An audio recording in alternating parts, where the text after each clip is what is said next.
Megaman is my shit. It's a franchise I hold in pretty high regard, but I think it can come off as a bit inaccessible and confusing to newcomers. There's over 100 games, there's spin-offs, multiple series and timelines and universes, sports, games.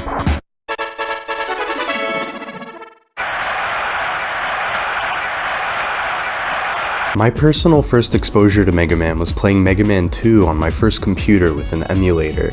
See, it's funny because it's like testicle. I fell in love with the classic games when I played them. Since there's so many fucking entries in this series, it really felt like an endless treasure trove of games where I got to play as cool robot shooty guys, and the series really resonated with me. At this point in my life, as a little kid, I think Mega Man 1 through 6 were the hardest games I had ever beaten, so I felt like the coolest little shit on the planet, and asked my dad to get me the classic series collection and X series collection on GameCube because some guy was selling them on eBay. The Mega Man X games blew my mind when I first played them. They had a much darker atmosphere and ramped up the difficulty way more than the classic series did, and it really left an impression on me. I think Mega Man X4 was the first time I played a game that had a bad word in it. Holy shit, he said the D word.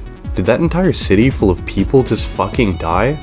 Dad, this game is scary. Can you send it back to the eBay man? Megaman X4 was released in 1997 for the Saturn and PlayStation, the latter being the version that I'm playing for this video, and I'm pretty sure is the version that was on the GameCube compilation that I had growing up. I downloaded a ROM of the Saturn version to see if there were any differences, but there's not many at all. Some of the visual effects, like these lights in the intro stage, are slightly different, but that's basically it. I think I prefer the PS1 version because the FMV cutscenes are less compressed. Also, yeah, I'm playing this shit on an emulator. I'm an internet criminal and I don't currently own any consoles besides my PS3 that I exclusively use to play Sonic 06 every few months. Gotta make sure I don't fall in the water.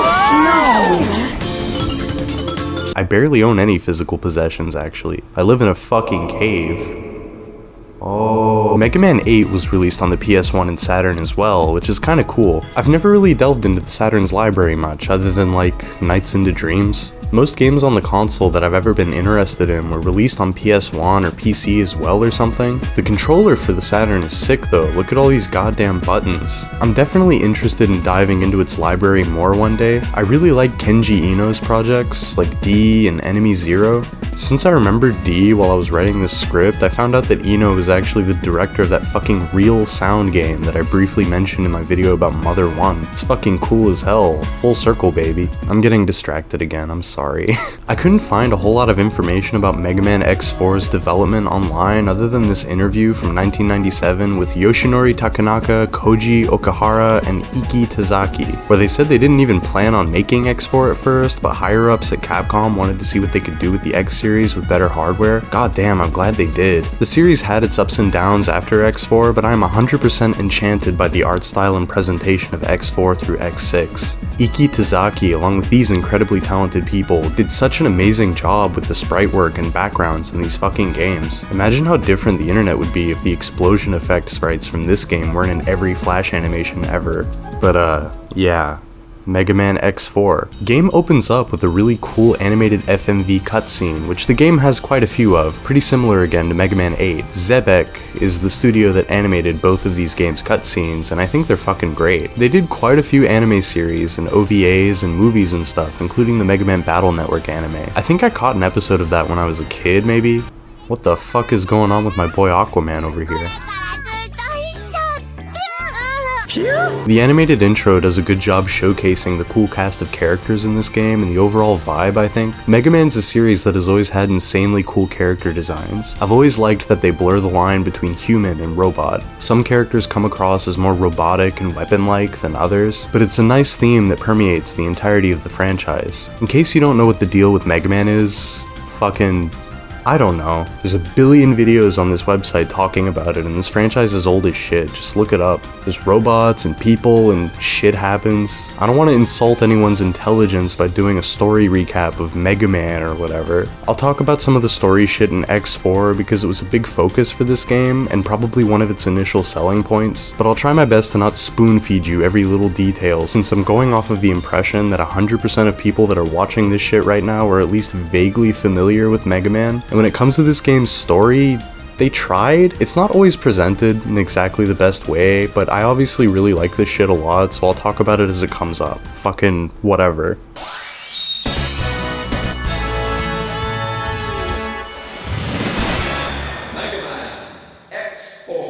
God, this game's so fucking cool. Look at this title screen. The older Mega Man X games title screens are just like, duh, black screen or whatever. But this shit is so awesome looking. I like the sound effects on this menu, but the sound effects in later menus are kind of funny to me because they sound really off for some reason. To me, they've always sounded off-key or wrongly tuned. I don't really know how to describe it. You know how people always talk about Silent Hill having really fucking good atmospheric menu sounds? Well, this game has the opposite of whatever Silent Hill has going on.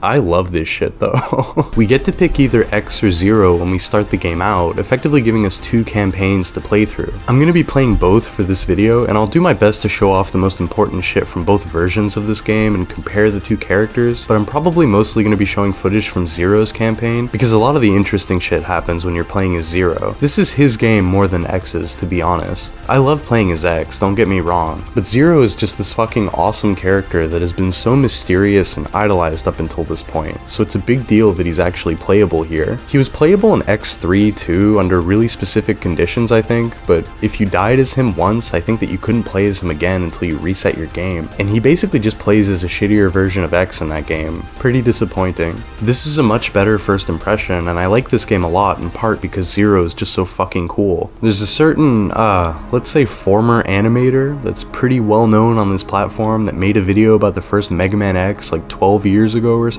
In it, they talk about how cool Zero is and how you spend the entire game wanting to be him, and I think it's a pretty spot-on description for the entire relationship between the player and the character. X is cool because he's a great avatar for the player. You get stronger throughout the runtime of any Mega Man X game, with the upgrades and weapons and shit, and it feels like a very organic, connected experience. Beating one of these games for the first time feels like a fucking personal journey, and the games do a really fantastic job putting you in the shoes of this X guy. So again, playing as Zero, who has always been on this kind of untouchable level to us, is really cool. Sorry if this is kind of rambly and incoherent. I just want to do my best to contextualize how huge this shit is for the series.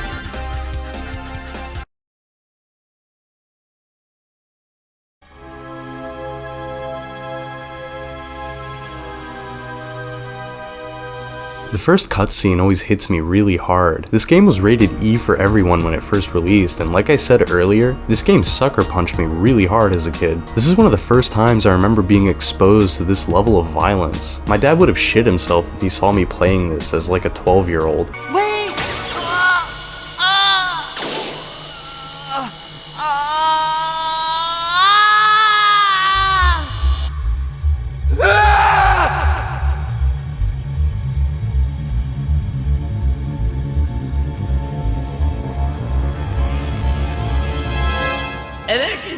Emergency, all Maverick hunters on call should assemble immediately.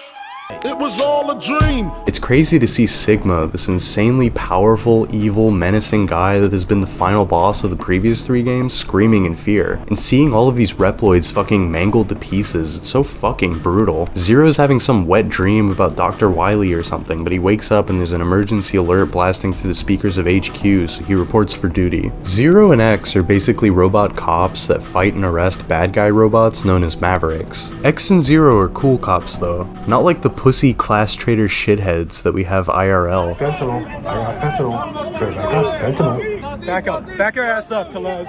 Run! Run! The series has always tried to paint this complex picture of gray morality between the Reploids that defend humans and the Reploids that try to rebel against them, and I commend the effort for the most part, but it mostly always boils down to X and Zero good guys, big scary robots that look like insects or animals or whatever bad guys. I think it'd be more interesting if we saw a lot more of the relationship between the Reploids and the humans in the X series. We do see that a bit more later with the Zero games and Legends games and stuff, but the X series just really kind of flirts with having complex themes. It is what it is. Ready!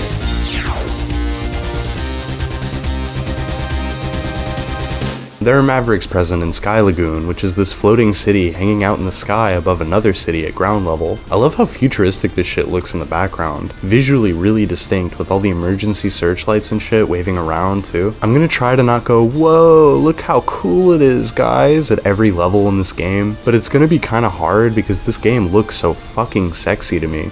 Overall, it's a pretty great intro stage, showing off the exceptional animations of the characters and enemies, and giving you ample time to get used to Zero's or X's movesets. X's moveset is basically the same as it's always been. You can obviously move and jump like you can in any other platformer, and you also get an arm buster cannon that you can charge up and fire off for more damage. It's exciting throughout the stages to try to gauge when it's a good time to rapid fire a bunch of small shots versus risking time to charge up a big shot. And this is even more intense during the boss fights when you're dodging their attacks and waiting for your opening while you're learning their patterns. I think X is generally easier to play as because you have the option of playing a bit more defensively, but Zero doesn't have this luxury as he's exclusively a close range character. With Zero, you have to play aggressively, and it's a bit of a learning curve, figuring out how to get close enough to do damage without getting hit by enemy hitboxes or attacks or whatever. They're honestly both a lot of fun to play as though, and I genuinely think that this game is adequately designed for both of them. Some of the later X games levels sometimes feel like they favor one character over the other, which is a shame, but I think they executed the shit perfectly here. Mwah. I love this huge dragon that chases you around. You can fight him if you want, or you can continue on your way and he'll piss off until later. Sky Lagoon being the first stage also showcases the way levels are built throughout the rest of the game. This is a game that I usually recommend to people new to the Megaman X series because it's a lot more forgiving than previous games, in that the levels are split into two halves, and if you run out of lives in the second half of a stage, you're graciously allowed to continue from the second half. I think Megaman 8 is the same way if I'm not mistaken. This game's architecture is probably based on Megaman 8, so I'll stop making comparisons between the two now. You get it. Let's do it! I'm Tenguman. Okay, Tengu man. It's just great, buddy. We get to the end of the first section of Sky Lagoon and find Magma Dragoon very suspiciously hanging out in the control center of the city. Magma Dragoon is another Maverick hunter like X and Zero, but Zero basically just goes, "What are you doing here?" And Dragoon is like, "Aw, Zero, you just missed it. The Maverick fucked up the power supply unit. The whole city's gonna crash into the earth. Whoops." And then he runs off, and then Zero is like, "Damn." And we escape to ground level. So the floating city full of people crashed into the city below, also full of people. Holy fucking shit, this is like 100 9/11s combined. The carnage is horrible, Zero. You are so spot on, man. Zero finds his friend Iris, a bit beat up but still okay, around the end of the second section of the level. And it's important to note that despite this game's subpar translation and story presentation, Zero questions whether or not Repliforce is involved in this attack. I haven't talked about Repliforce yet, have I? I don't really want to get into all this shit, it's kinda stupid. All you need to know really is that Repliforce is this giant military organization made up entirely of Reploids, and one of Repliforce's most prominent members is this guy named Colonel. Yes, that's his fucking birth name, and Iris is his sister. So there's no fucking way they'd pull a terrorist attack like this if it was gonna put Iris in danger. It makes no sense. A lot of this game makes no sense, actually. How are they siblings if they're robots, you might ask? Who fucking cares? Just roll with it, who fucking gives a shit? We get to fight the big robot dragon from earlier and then Colonel shows up. Zero's pretty suspicious and shit, but he claims that he's just here to save Iris. We calmly ask Colonel to come with us to HQ for questioning, but he refuses, saying Repliforce prefers war over dishonor and shame, which is the fucking dopiest Saturday morning cartoon ass plot device I've ever seen in my goddamn life, but fuck it, we ball. Zero rightfully assumes that this is going to lead to Maverick Hunter's HQ and the human beings in charge of them deeming the entirety of Repliforce as terrorist Mavericks, and then immediately after it happens, Repliforce's figurehead, a giant robot named General, again this is the only name we're given for this fucking guy, gives a big dumb speech about liberty and freedom and the Second Amendment and vaccines and autism, and they basically just want to do a Metal Gear thing where they make a safe haven for Reploids outside of human society. Together we will build our nation, a sanctuary for all Reploids, our own utopia. Let us forge onward towards a new golden era for the Repliforce. I too share the general sentiment. Take heed, we have no Why other the choice. fuck is he Australian? Let us fight valiantly. Oh my god. So back at HQ, Zero's current assignment, what we spend the rest of the game doing, is going to these 8 locations and arresting or destroying the 8 Mavericks involved with the coup. Iris is hanging out at HQ as Zero's navigator, and I'm just gonna compliment this screen real quick. The music that plays at this level select is one of my all-time favorite video game songs. It has this really understated but still urgent atmosphere to it, and it's simple enough to get stuck in your head for literally the rest of your life. If I ever get Alzheimer's, I'll have my loved ones play this shit for me to bring me back into lucidity. and then I'll beg for death. Put the pillow over my fucking face. Every Mega Man game starts out this way. You're presented with many levels to choose from, and you can go through them in whatever order you like. I like that this game gives you a little story context for each of these levels, including, aw shit, Magma Dragoon was a traitor the whole time? What? Okay, please be patient with Zero. He's not the brightest guy, but he's trying his best.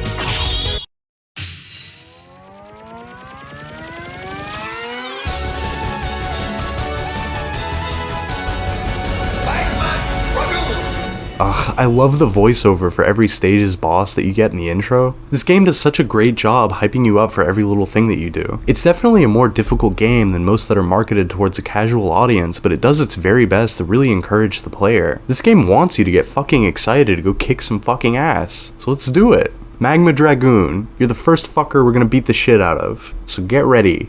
I'm coming.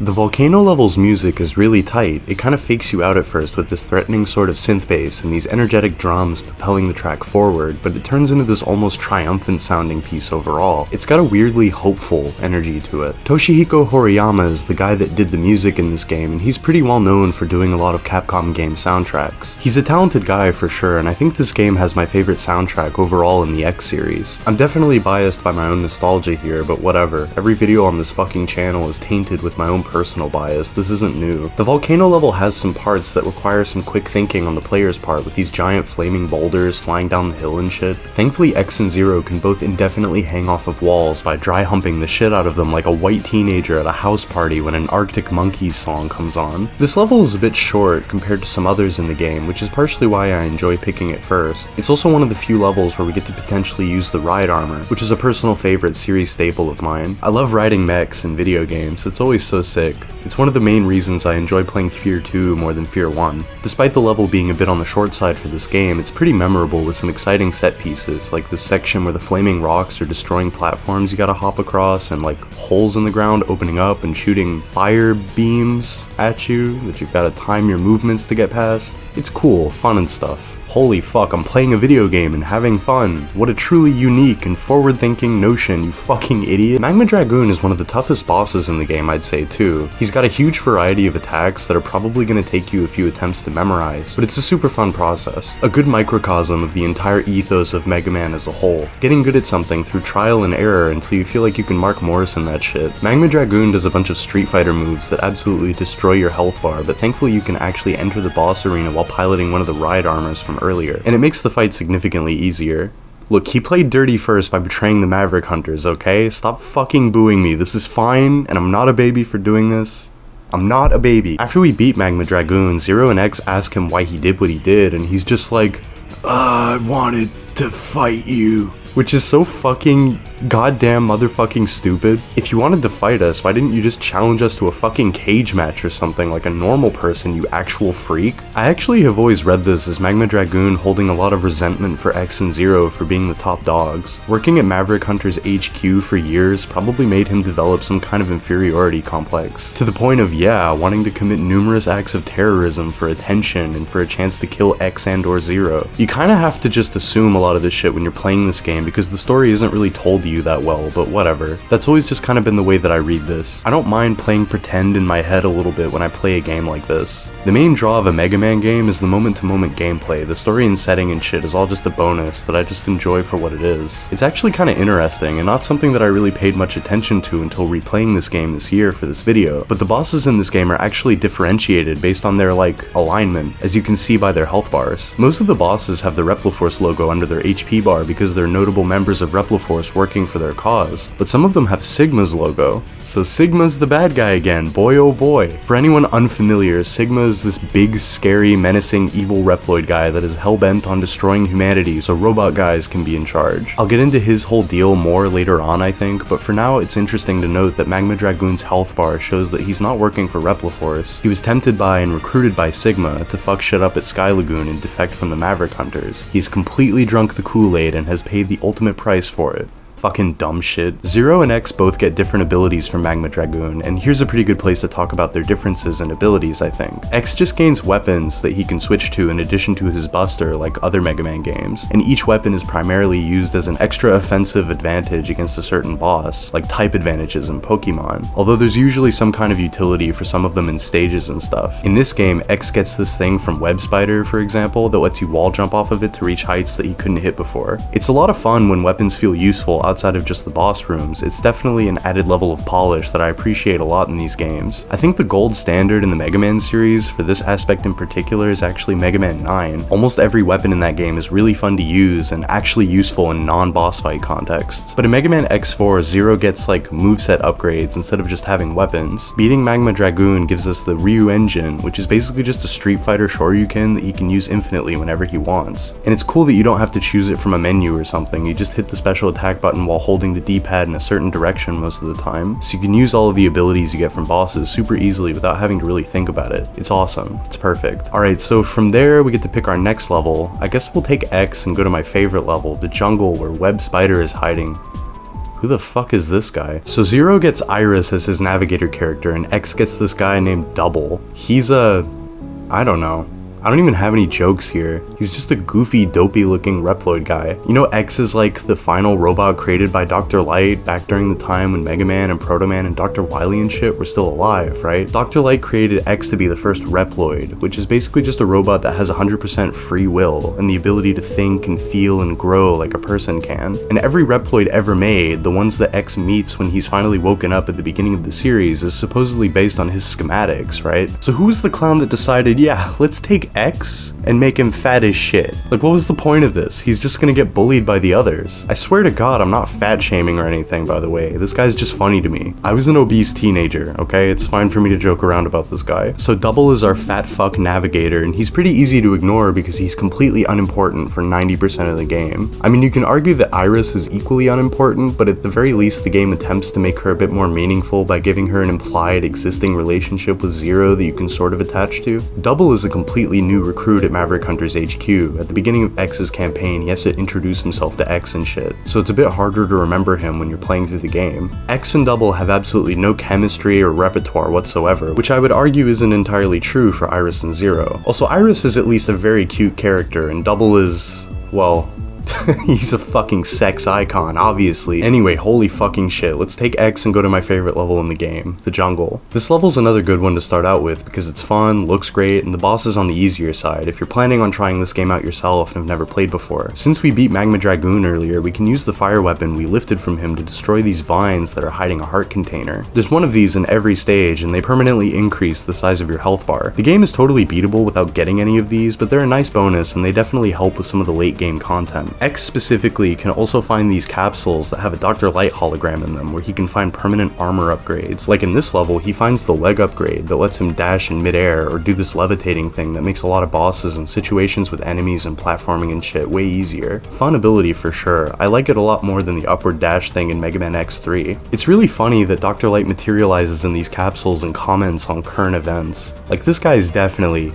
not dead. I don't want to start going on about more stupid tangents involving the overarching plot of Mega Man. I've humored myself enough on this already, but I like the popular fan theory that Dr. Light uploaded his consciousness digitally to keep an eye on how X develops and grows and stuff. It makes a lot more sense to me than these being pre-recorded messages for him or whatever, which is what I think they were trying to go for with the earlier games in the series. Dr. Light is kind of an insane character if you think about it. Like, if the events of this series happened in real life, we would regard this guy with the same level of disdain and revulsion that we view people like Oppenheimer for the amount of death and destruction that his research ultimately caused. Like, this fucking genius invented these robots to do free labor for us, giving them advanced weaponry and shit, making them all so ridiculously, fatally dangerous. You absolute buffoon, you were so focused on whether or not you could put a giant pair of scissors on a robot's head, instead of thinking for 1 second about if you should put a giant pair of scissors on a robot's head. Mega Man, you've gotta help me stop Cutman. He's been reprogrammed for evil. I built him specifically to cut umbilical cords and foreskin, but now he's decapitating people at an uncontrollable rate. He just cut a baby clean in half. Oh my god. Fucking anyway, this level's great. I adore the way that it looks visually with the rainbows and waterfalls and stuff. Enemies are all animated really well with these funny springy guys and weird samurai fishman robot guys. It's one of my video game comfy zones. I feel peaceful here. Blissful. Cozy. Web Spider is fun to fight as X. Our new floating jet boots make it easier to dodge these little mini spider enemies he throws at us, which is really nice. Web Spider's voice is also fucking awesome.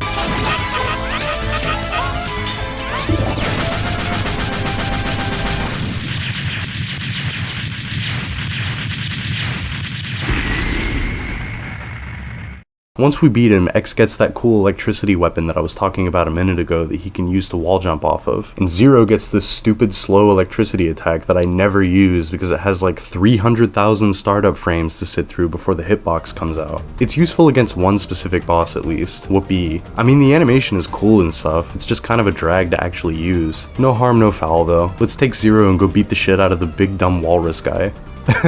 God damn it, this is killing me. He's so fucking big, he's blocking like half of the info text on his introduction screen. Inside the snow, what? This level's a lot of fun. I like these little snowman guys, they're really cute. What do you guys have to be so pissed off about, huh? The robots on their little snowboards are cute too. This further cements my opinion that snow levels are the fucking best in video games. This one's great. There's a mid-boss at the end of the first section here that's a lot of fun. The fire weapon makes it a lot easier to deal with. Is that Chill Penguin's frozen corpse in the background there? That's pretty brutal actually. Oh my god. The second half of this level introduces these weird bird enemies that freeze over the room you're in if you don't kill them fast enough, making it more dangerous for you to be in. Frost Walrus himself is pretty easy to deal with even if you don't have the fire attack. He talks like a big dumb slow guy and he fights like one too. I really like the shit going on in the background in the room you fight him in. It's cool to see the schematics of the mid-boss up on a screen in here. The fight's easy enough and we get an ice attack with Zero that kind of works like Link's down aerial in Smash Bros. Definitely has a bit more utility than the stupid slow electricity attack. It's fun to build up Zero's moveset slowly over the course of the game like this. Even if not every attack is the most fun to execute, it still feels like you're building towards something and it's a really fun, rewarding experience. Split Mushrooms level is a really memorable one to me. I love the fake 3D Donkey Kong Country-esque rendering on this first screen, and the vertical sections are pretty fantastic. A good shake-up from the typical left to right shit. In the classic Mega Man games, levels that are built vertically like this kinda make you roll your eyes and feel more like a chore than they should be, like Man's level in Mega Man 1. But in the X series, these levels are cool because of the wall jumping mechanic. It's a huge change, and this one addition really does make all the difference in the world. I like the aesthetics of this level a lot too, good colors and set pieces and stuff. Definitely one of my favorite levels in the game. This mid-boss is a lot of fun because you have to kill him before he destroys all of the platforms that you're standing on. Really tense, really cool. Split Mushroom is really funny too. Zero and X ask who he's working for and he hits us with this incredible line. Who could it be? I wonder. You little piece of shit, I'm gonna give you a taste of the electric chair you're gonna be sentenced to after all this for your fucking deplorable war crimes. Now that Split Mushroom is dead, we get one of the best abilities for Zero. A double jump and a new spin attack to use in the air that replaces our old aerial attack. It's better in basically every way, and it's cool as fuck to see our little red dipshit jumping around like he's on bath salts with his stupid lightsaber. So atheists, if God doesn't exist, how do you explain this fucking shit right here? X gets a weapon called Soul Body, which creates a hologram that hurts enemies and stays in front of you for a few seconds. One of his coolest weapons in this game for sure. You got Soul Body. I say that when I see a beautiful woman. You got Soul Body. Do not try to pick up women with this line. It will not work.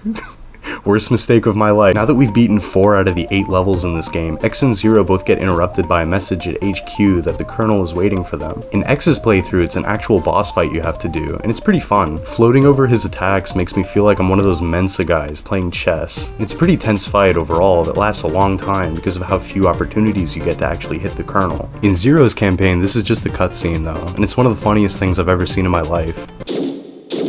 Colonel! What? I'm disappointed in you, Colonel!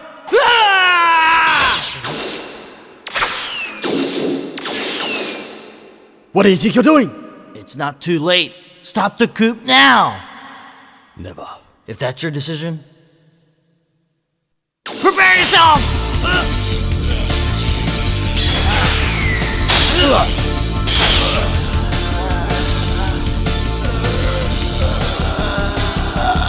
I've tried to avoid dogging on the voice acting in this game like every other fucker that makes a video about this shit because it's really played out at this point. This game is widely regarded as having some of the worst voice acting in a video game ever, but to me at this point it just feels like kicking the fuck out of somebody that just fell down the stairs. I actually kind of love the voice acting in this game, like unironically. It makes me so fucking happy. Most of the voice actors in this game didn't do shit after its release, which is a shame. A lot of these voices aren't even bad, they're just clearly working with dog shit direction. I really like Zero's voice in this game, for instance. I think his squelchy screaming is really fitting of the character, and in my mind, this is what Zero will always sound like. Hearing Zero go hoo ha ho when he does his 3-hit combo or go ha ha when he jumps just makes me smile. There's a particularly infamous scene later on that we'll get to soon enough. But for now, let's head back to HQ and figure out which Maverick we're gonna fuck up next.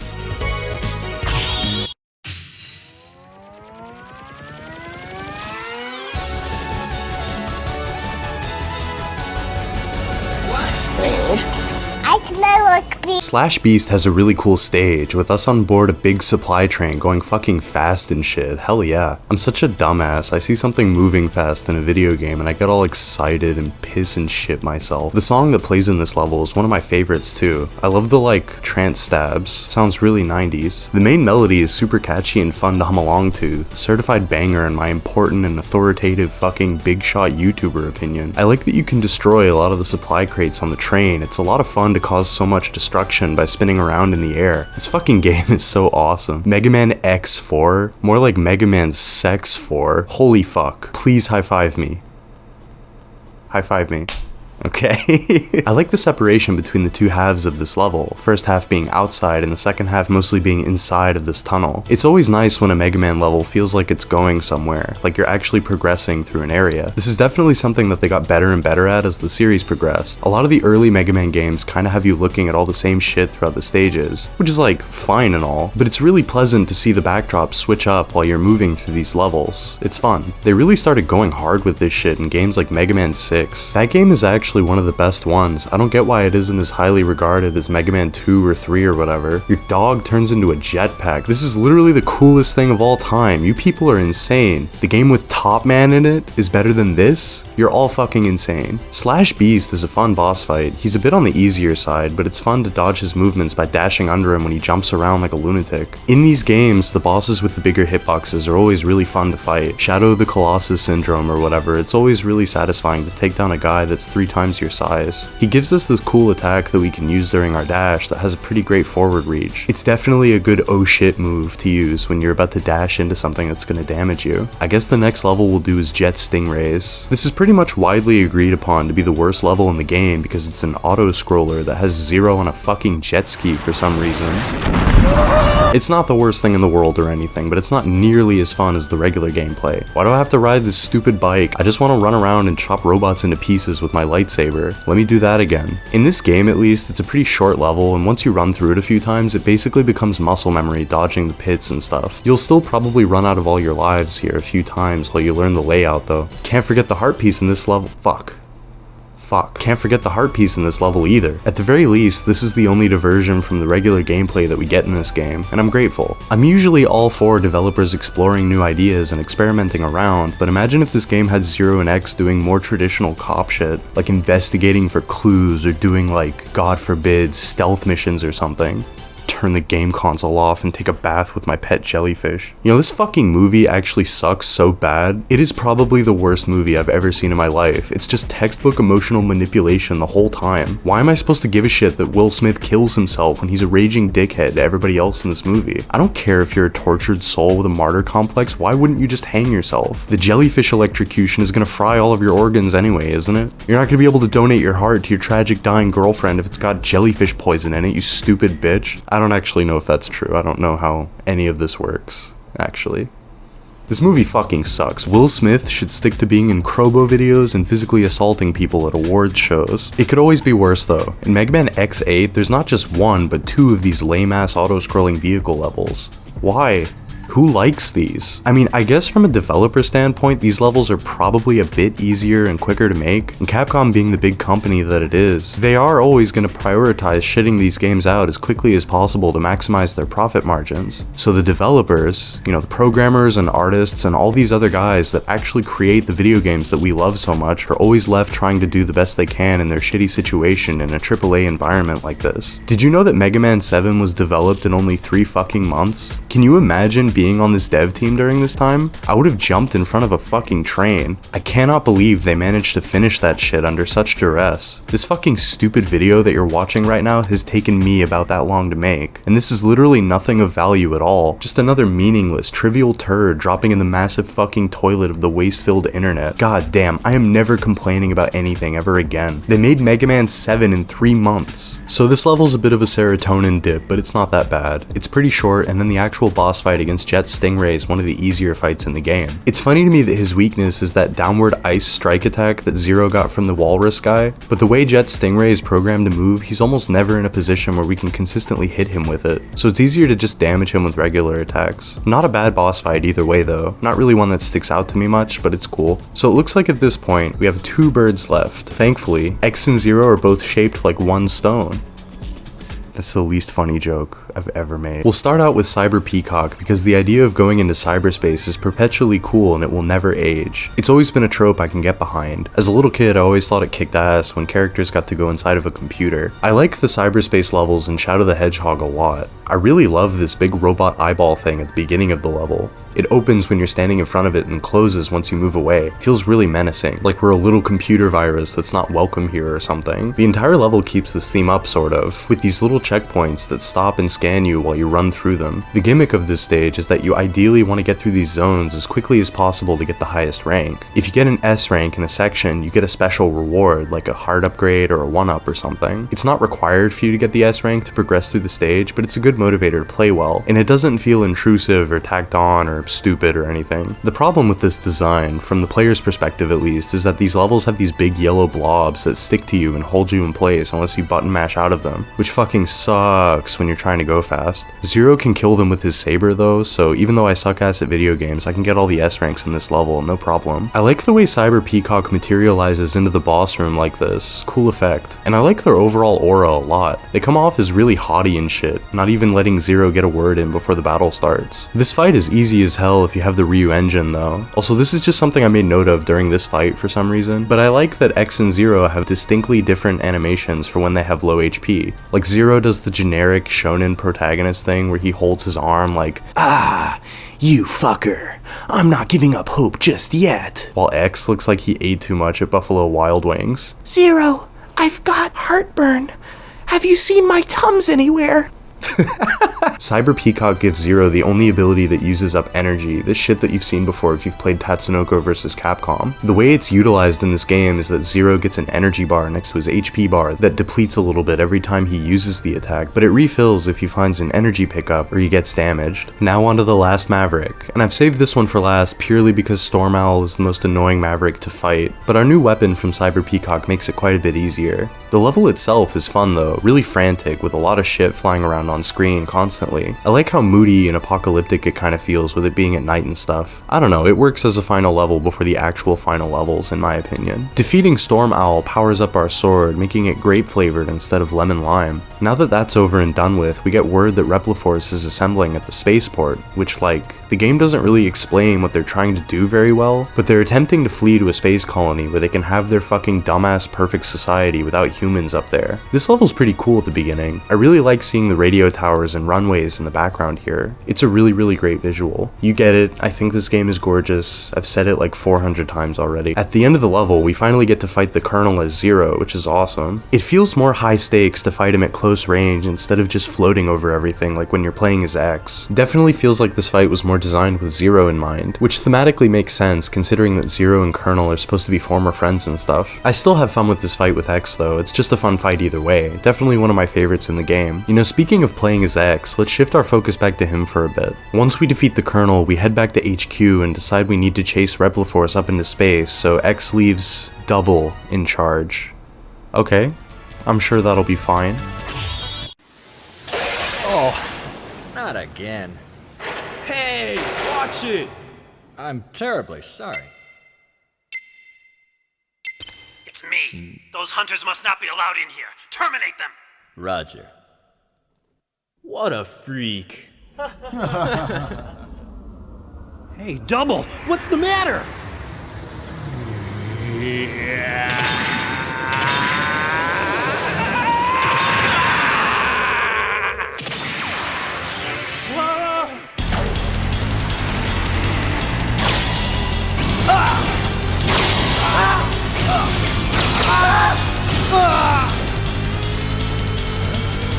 This is a Maverick Hunter, 17th unit. Commander X, please respond. What happened? Report! Nothing to worry about. No further transmissions unless necessary to carry out the operation. Understood. I'm breaking contact. And now, X will be my next target. This scene's really fucking cool, so I just had to show it to you in its entirety. Watching him slaughter these Maverick Hunters is kind of insane. So you're telling me the guy named Double was a double agent for Sigma the whole time? What? What? We get to kill him immediately after this. Cool.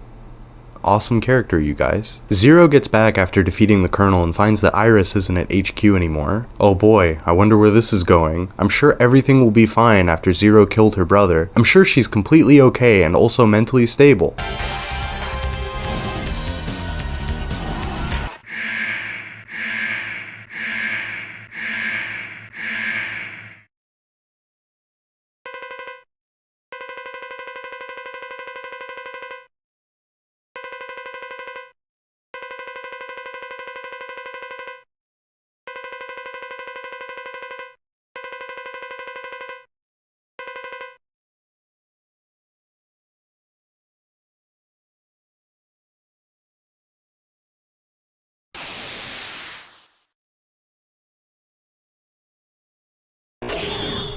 Forgive me, Zero! I actually really like the mech she's inside of here, really cool design. This fight is pretty hard, with you needing to damage this purple crystal thing that pops out of her mech. The music that plays here is one of the more somber pieces in the soundtrack too, for obvious reasons. I feel no joy in killing Iris. She doesn't need to be involved in her stupid brother's stupid shit. Tell my sister I died happily? You're a fucking joke, dude. It all just feels so senseless. Why are you dipshits so willing to die for no reason? Why do we have to kill them when it's obvious that Buzz Lightyear over here is the one pulling the strings?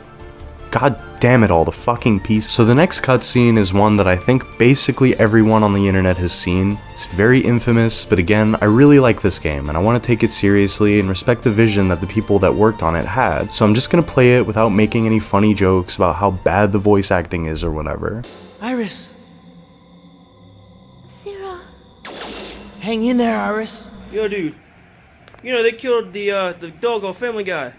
The dog, Brian? Yeah, Brian. Man, stop playing for real. I'm playing, man. Brian's dead? Yeah. Oh, shit. Oh, shit. Brian's dead.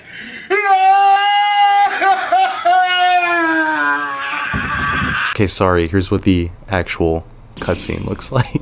Iris!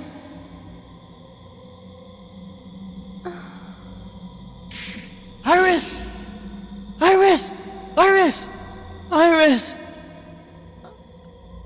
Iris! Iris! Ah! No, this isn't happening! There's no reason for me to go on. What? What am I fighting for? I don't know, maybe my brain is just broken from playing this shit when I was really young, but I've always found this scene to be really sad. Have you never cried out in anguish before? Have you never been so desperately, hopelessly in agony that you screamed out at the top of your lungs? I bet it didn't sound like a fucking Oscar-worthy performance when it happened to you either, so give Zero a break. In a world where every anime voice actor guy now sounds exactly like everybody else, just dime a dozen performances like... What'd you expect me to do? Say yes? Let myself... I appreciate that these characters characters sound like human beings. They sound like awkward, weirdo human beings, but human beings all the same. Sometimes screaming sounds goofy and wacky like this. You fucking ever listen to the Brave Little Abacus? It's fine. I like it. Zero is completely inconsolable. Someone that he held dear is dead. In a completely unnecessary, preventable, stupid way, she's dead at his own hands. How could he possibly go on after this? I mean, I guess he has to. You gotta beat Sigma. Fucking gotta get in the space shuttle and shoot lasers at a big monkey's head. We confront General after this, and he's just like, I regret nothing, like a stupid asshole, and we have to fight him. This fight's pretty interesting, with you having to jump on top of his fists to hit his tiny ass head because the rest of his body is invulnerable to damage. It reminds me of the last Eggman fight in Sonic Advance 3. It's cool conceptually for sure, but it's kind of a pain in the ass in actual practice. Once we beat him, the space station suddenly starts shaking and doing shit on its own. The General's like, well, it isn't me, someone's controlling it. I wonder who could possibly be doing this.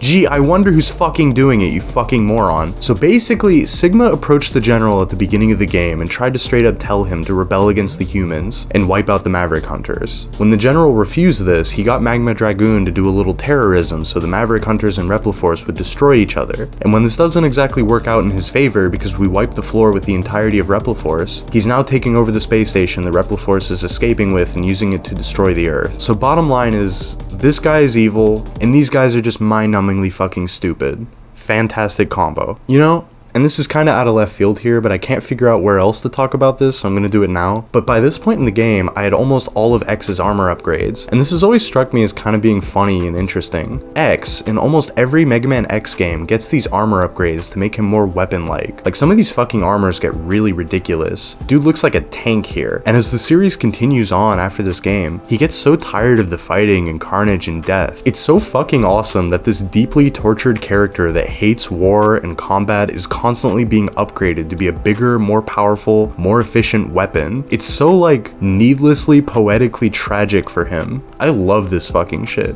Like when he gets the ultimate armor and command mission, he's gotta be on fucking suicide watch. X is so tired of the fighting that you don't even get to play as him for most of Mega Man X7. He's just like, no, you guys go do it. I'm gonna sit in my room and cry while listening to Bright Eyes. And after all the shit we see him witness in these games, it's not exactly hard to empathize with the guy. He just wants to see peace. This again is kind of a brilliant parallel to Zero. I know this is a stupid pew-pew shooty Robot Man series, but let me give the creators of this shit a little bit of credit for the theming here. Zero has seen just as much carnage and bloodshed, and has even arguably experienced even more loss and heartache than X has, but he just fucking deals with it, and continues to fight because he knows it's the only thing he can do to help out. He uses his power and abilities to act out what he thinks is right. Honorable fucking samurai shit. This even continues into the Zero series, where X actually does completely give up forever and just goes, alright Zero, you can deal with this shit now. It's just an interesting thing to me. I don't think X is a particularly weak character. I don't think of him as a whiny baby like a lot of other people seem to. I actually think it's reasonable and realistic to be sick of this shit. I think Zero is just, again, on a completely other level. He's the ideal hero. He never ever gives up. And in a way, you, the person playing the game, are just like Zero. Secretly the whole time, Zero is the actual player insert. You keep playing these games until you can beat them. You never give up. You suffer on despite the constant game over screens and adversity and stupid boss fights that you have to do over and over again to get down pat. You have weird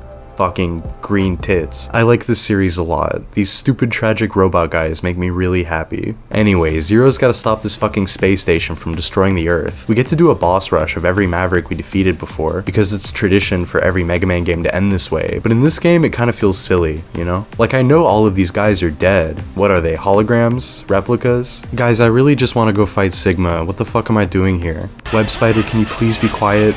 Please? After we defeat all of the Mavericks again, we enter this transporter and come face to face with Sigma doing some stupid edgy Grim Reaper cosplay, and he taunts us with the proposed notion that Zero secretly actually wanted to kill Iris and the Colonel because deep inside he's a monster. Now you might be going, well what the fuck, where did that come from? But then Sigma reminisces about back when he was the commander of the Maverick Hunters before he turned himself, and when they first encountered Zero in the wild. Apparently, before X was awakened, they found Zero in an old facility and he just kept slaughtering everyone that tried to restrain him until they finally finally sent Sigma in to do it. The cutscene that plays here is pretty cool. I think most of the focus for the staff at Zebek went into this scene because it's the longest in the game. Zero and Sigma fight until Zero cuts Sigma's arm off and then attempts to just rip his fucking head off his body. Jesus Christ. But then this big W starts flashing on his forehead and he gets a big headache and Sigma is able to knock him unconscious. So it's not exactly subtle with the big fucking W flashing on his head, but Zero was the final robot created by Dr. Wily, created to be an unstoppable weapon of mass destruction. This is what he was dreaming about in the beginning of the game. He has PTSD and amnesia, and if my understanding is correct, Wily included a virus in Zero's makeup that was released when he was punched in the face, effectively swapping Sigma's and Zero's moral compasses. I could be wrong about this, and if I am, I'm sure some very intelligent and not at all obnoxious YouTube commenters will correct my stupid ass. But basically Sigma is just being an asshole here, bringing up Zero's past just to hurt him. Zero might have been created for evil, but we've been playing these fucking games, and we know that he's a saint. Anyway, Sigma has multiple forms to defeat, the first two being pretty typical for Mega Man bosses. The first form is pretty easy to take down, and then the second isn't too bad if you dodge his scythe and get him to throw it into the wall instead of the floor, because it's a lot easier to dodge that way. Once we defeat this form,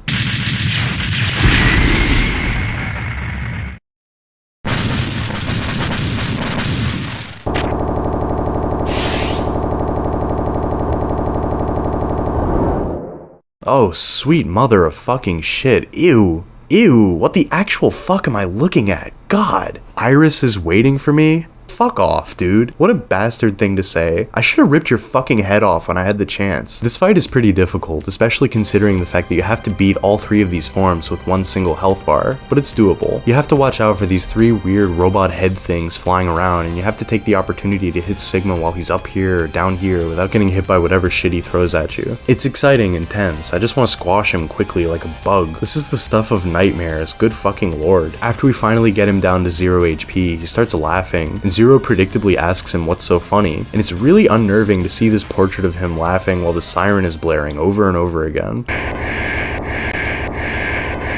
This game kinda scared me as a kid, to be honest. I mean, the jump from this to all of this is kind of fucking ridiculous. Sigma's laughing because the space colony is gonna crash into the Earth, but General shows up and sacrifices himself to stop it, finally seeing the error of his ways. Would have been fucking cool if this happened before everybody fucking died, but alright, whatever. It's the least you can do at this point, dude. Zero might lament your death, but I absolutely will not. Zero gets out of there in a little escape pod and has a mental breakdown about how he wasn't able to save anyone while memories of Iris flash through his mind. God fucking damn. This series is so ridiculous, so over the top with how emo and dramatic everything is. In X's ending, X is starting to lose faith in his job as a Maverick hunter, becoming disillusioned by all of the Reploids he's known and trusted that have turned Maverick, and he fucking begs Zero to kill him if he turns himself.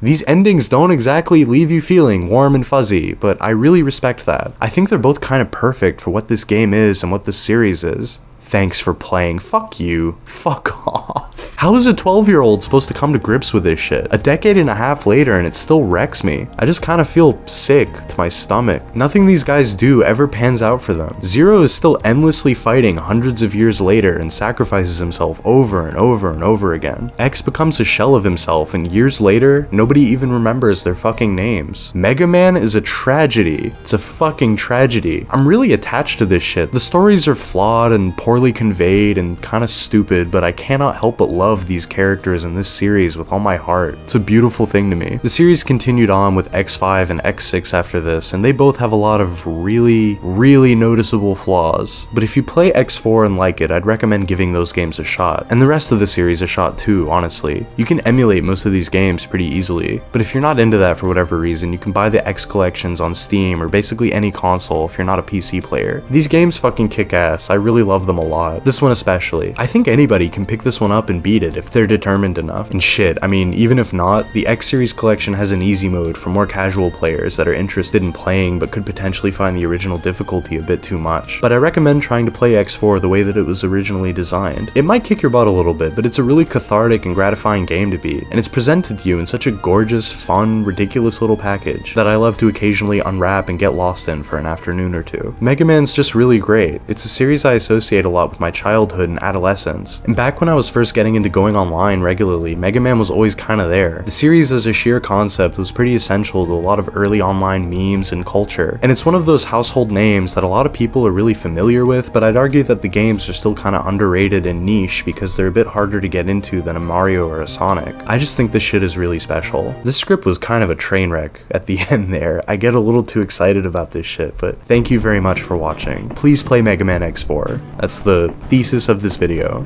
Please play Mega Man X4. Thank you.